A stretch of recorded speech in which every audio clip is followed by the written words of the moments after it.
এই বাংলায় যত রকম পার্বণ, নানা রকম অনুষ্ঠান মানুষ তারা সংগঠিত করেন, জাতি ধর্ম নির্বিশেষে।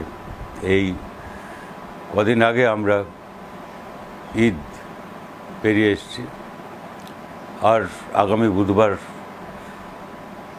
রামনবমী আছে। কিন্তু আমাদের পরম্পরা, আমাদের ঐতিহ্য হচ্ছে যে এই বহুত্বের মধ্যে ঐক্য এবং শান্তি সম্প্রীতি, যেখানে সব অংশের মানুষ সমবেত হতে পারেন। আমরা আশা করি আমাদের সামনে যেসব চ্যালেঞ্জ আছে তা মোকাবিলা করেই নতুন বর্ষে